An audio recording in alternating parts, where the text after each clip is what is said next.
Փակել, թե չփակել երեխայի դեմքը սոցցանցերում։ Բոլորս էլ նկատած կլինենք, որ բազմաթիվ ծնողներ երեխայից լուսանկարներ են տեղադրում սոցցանցերում, բայց դեմքը փիքսելացված կամ էմոջիով փակված։ Միտքը երևի թե հետևյալն է.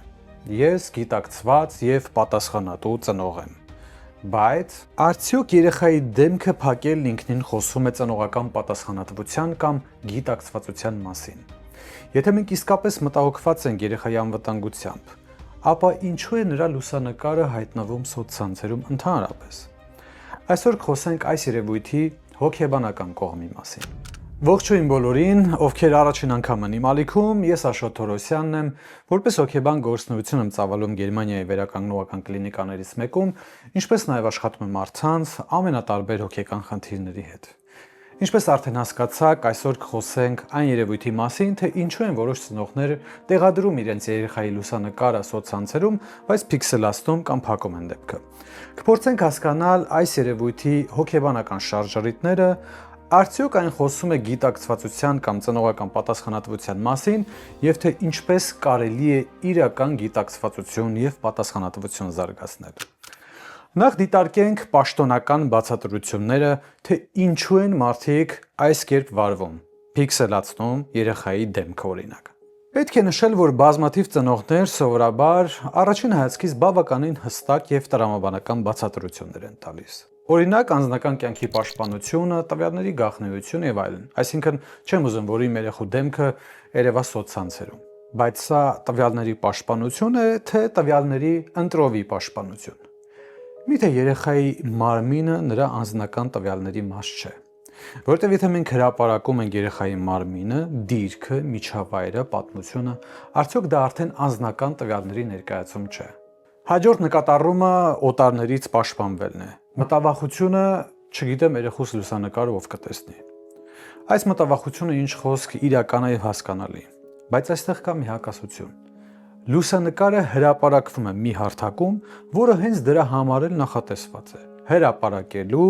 տարածելու եւ պահպանելու համար։ Այսինքն միաժամանակ մենք վախենում ենք օտարներից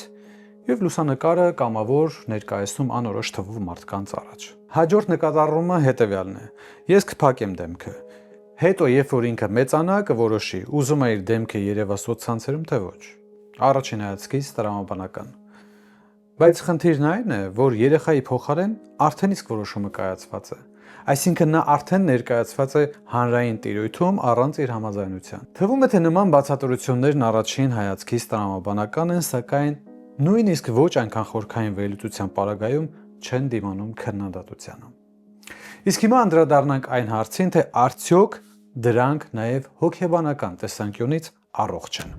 Շատերը հակված են գերագնահատելու սեփական անձի կարևորությունը։ Նրանց կարող է թվալ, որ իրենք ոչ թե երեխան, որ իրենց կյանքը գտնվում է մշտական ուշադրության կենտրոնում։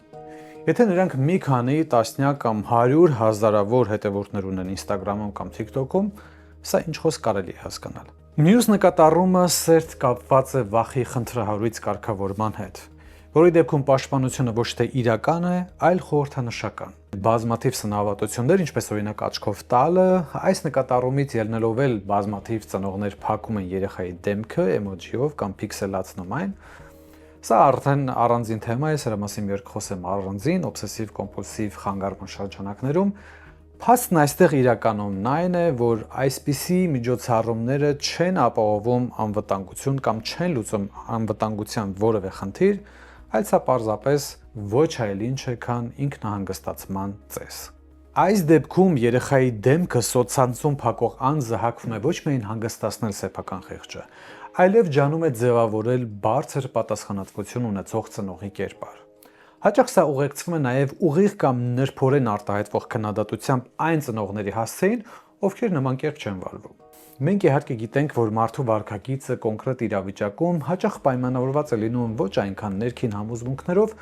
որքան նրան շրջապատող սոցիալական միջավայրի ճնշմամբ։ Եթե ընկերական շրջապատում բոլորը փիքսելացնում են երեխայի դեմքը կամ ինֆլուենսերների մի հատված այդպես է վարվում, ապա դա ժամանակի ընթացքում վերածվում է այսպես ասած թրենդի։ Բոլորը սկսում են այդպես վարվել։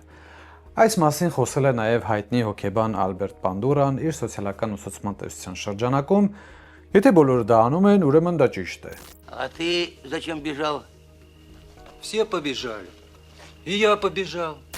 Թաքնված հաղորդագրություն այստեղ թերևս հետևյալն է։ Ես ոչ թե պարզապես ծնող եմ, այլ գիտակից, զարգացած, ինքնակրթվող, ուշադիր եւ բարձր արժեքների կրող։ Իրականում սակայն մենք այստեղ գործ ունենք ոչ թե մտածողության, այլ մտածողի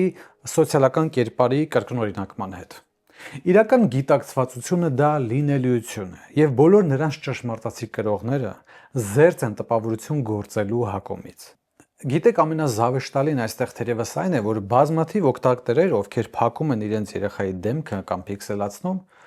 նրանց հետևորդները հիմնականում ընտանիքի անդամներ են, բարեկամներ կամ ընկերներ կամ գործընկերներ։ Եվ ակամա մտածում ես տեխնիկական բնույթի նկատառումներ։ Բազմաթիվ ծնողների գլխում այստեղ հիմնականում մեկ միտք է պտտվում։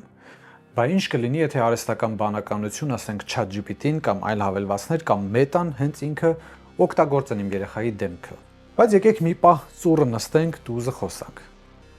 Լուսանկարի բնօրինակը չփիքսելավորված կամ առանց էմոջի Meta-ն արդեն ունի։ Փիքսելացումը այս պարագայում չի պաշտպանում Meta-ից կամ արհեստական բանականությունից։ Այն պաշտպանում է միայն մեկ բանից՝ այն տհաճ զգացումից, որ դուք կորցրել եք վերահսկողությունը իրավիճակի նկատմամբ։ Այսպիսով, փիքսելացումը տեխնիկական լուծում չէ, այլ զուտ հուզական ինքնակարգավորման միջոց, ընդ որում բավականին կարճաժամկետ։ Իրական հիմնական հարցը։ Հարցն այն չէ, ցույց տամ երեխայի դեմքը թե ոչ։ Իրականում հարցն այստեղ շատ ավելի խորն է գնում։ Ինչու է իմ երեխան դառնում առցանց տիրույթում իմ ինքնության մաս կամ ինքնաներկայացման միջոց։ Մի բան թերևս պարզ է։ Երեխան չպետք է դառնա մեծահասակի ինքնության, խղճի կամ տագնապի կարգավորման գործիք։ Իրական պատասխանատվությունը չի սկսվում փիքսելավորումից, այլ հստակ սահմաններից անձնականի եւ հրապարակայինի կիսվելու եւ տպավորություն ստեղծելու հակման միջև։ Դե հարգելի հայրենակիցներ, շնորհակալություն եմ հայտնում տեսանյութը դիտելու համար։ Եթե թեման ձեզ հետաքրքիր էր, ապա կարող եք կիսվել ձեր մտքերով մեկնաբանությունների հատվածում կամ առաջարկել հետագա հաջորդ տեսանյութերի թեման կամ վերնագրերը։ Եթե կան հարցեր, ապա կարող եք եւս դրան գրել մեկնաբանությունների հատվածում, կփորձեմ հնարավորինս արագ արձագանքել։ Հիշեցնեմ նաև, որ այս տեսանյութերը պատրաստում եմ ես, նկարահանումը, մոնտաժը, սկրիպտեր գրելը եւ այլն, այնպես որ եթե ցանկանում եք ինձ աջակցել, ապա կարող եք բաժանորդագրվել իմ ալիքին, տարածել տեսանյութերը։ Կհանդիպենք շուտով։